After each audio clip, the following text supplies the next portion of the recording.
오카야마에 있는 쿠라시키라는 동네를 알고 있을까? 거기 미관지구라는 관광지가 있어. 나는 일 때문에 그 근처를 종종 거닐곤 해.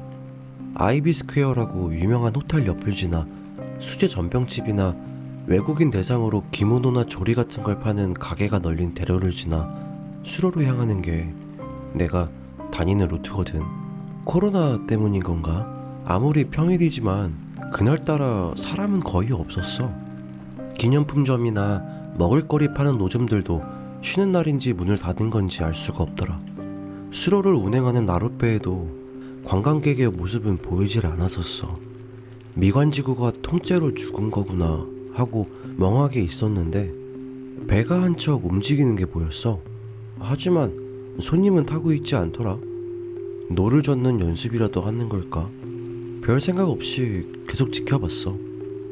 움직임으로 보아하니 사공은 꽤 나이 먹은 노인인 듯 했지만 삿갓을 쓴 탓에 얼굴은 제대로 보이지 않았지. 근처에 오하라 미술관이라는 곳이 있는데 그쪽 방향으로 나아가는 걸 뒤에서 조용히 지켜봤어.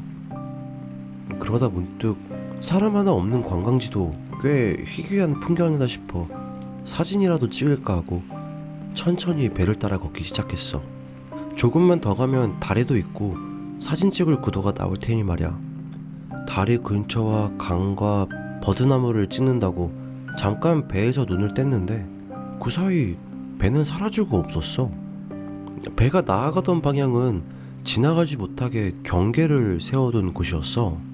그렇다고 상륙한 것도 아니었고 주변에 아무도 없으니 배를 끌고 올라왔다면 한눈에 알 수 있을 텐데 수로에 몇 마리의 백조만 앉아있을 뿐 배는 없더라고. 이상하다 싶으면서도 나는 그대로 수로변을 따라 걸었어.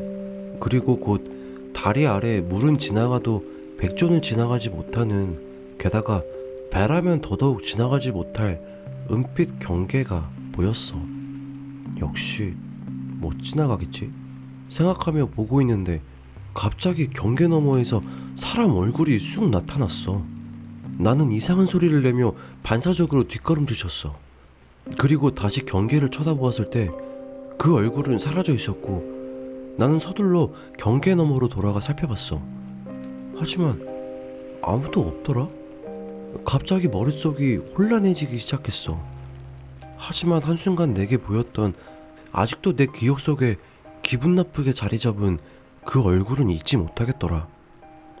남자인지 여자인지도 알 수 없었고 무표정했지만 몹시 분노한 것 같은 그런 눈빛을 하고 있었어.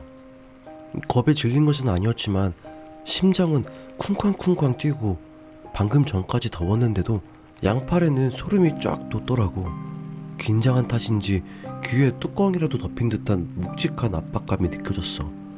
뭐라고 잘 표현할 수는 없지만 기분 나쁜 예감이 들더라. 빨리 돌아가야겠다고 생각한 순간 뒤에서 무슨 소리가 들리기 시작했어. 물에 젖은 맨발로 걷는 듯한 소리가. 뒤돌아 확인하고 안심하고 싶었지만 누가 됐건 이런 곳에서 흠뻑 젖은 맨발로 걸어다니는 존재가 정상일 리가 없겠지? 그리고 직감적으로 아까 그 경계 너머로 보였던 얼굴이 온 게 아닐까 하는 생각이 들더라고. 제발 착각이었으면 좋을 텐데 돌아봐야 하나? 고민을 하게 되더라고.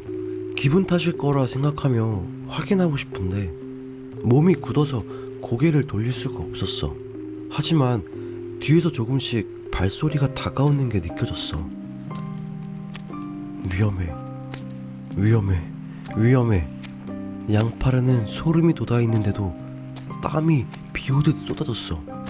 더운 건지 추운 건지 이제는 분간도 잘 가지 않았지. 몇 분이나 서 있었을까? 그렇게 움직이지도 못한 채 뒤에서 다가오는 것과는 다른 철썩하고 물을 가르는 소리가 들려오기 시작했고 반사적으로 그쪽을 바라보니 배가 이리로 오고 있었어. 아까 사라졌던 그 배인 것 같지만 어째서 앞쪽에서 다가오는 건지 이해할 수가 없더라고. 그 배는 천천히 내 근처 아까 그 경계 앞에서 멈추더라. 역시 저기를 넘어갈 수는 없는 거겠지? 타겠습니까? 사공이 나에게 물었어. 의외로 쉬지 않은 조금 높은 톤의 목소리. 눈앞에 있는데도 고개를 수그리고 삿갓을 써서 역시나 얼굴은 보이지 않더라고. 나에게 묻는 건가? 뭔지도 모르는 배를 어떻게 타겠어요? 이렇게 대답하고 싶었지만 목이 말라붙어서 목소리가 나오지 않더라. 타겠습니까? 사공은 다시 한번 같은 질문을 던졌어. 이제 바로 뒤까지 그놈이 와 있는데 타겠습니까? 그놈이라니 누구야? 뭐야? 무서워서 눈물이 날 지경이었어. 확실히 발소리는 바로 뒤라고 느껴질 만큼 내 뒤로 다가와 있었어. 어찌되었건 다른 사람이랑 같이 있는 게 당연히 안전하겠지? 이거 나중에 돈을 받는 건가? 나를 이상한 데로 데려가는 건 아니겠지? 뱃삭은 얼마지? 별의별 걱정을 하면서 나는 타겠습니까지 입을 움직이게 되더라. 바로 뒤에서 철벅거리는 발소리가 점점 크게, 점점 빠르게 들려갔어. 사공은 고개를 천천히 들더니 씩 웃는 입가를 보였어. 장사꾼이니까 손님을 받으면 웃는 게 당연하겠지? 나는 최대한 희망적으로 생각하려 노력했어.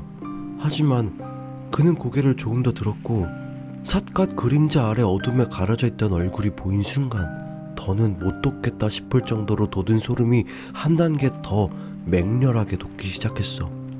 타겠습니다라고 말하려던 걸 이 악물고 안 타요라고 바꿔 외치곤 나는 미친 듯이 달리기 시작했어. 전력 질주할 생각이었지만 다리가 말을 듣지 않아 휘청거렸기에 아마 누가 봤다면 얼빠진 꼴이었다고 할 거야. 어찌되었든 몸이 움직여준 덕분에 휘청거리면서도 겨우 넘어지지 않고 원래 있던 길까지 돌아올 수 있었어. 전병집 할머니가 평소처럼 가게를 지키고 있는 걸 내 눈으로 보고서야 겨우 마음 깊이 안도했어.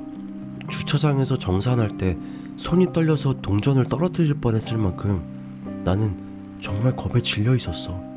지금 와서 생각해보면 잠깐 세워놨을 뿐인데 요금이 10,000원이나 나왔던 건 말도 안 되는 일이지만 당시에는 설령 50,000원쯤 나오더라도 그대로 던져주고 그곳을 떠나고 싶은 마음뿐이었지.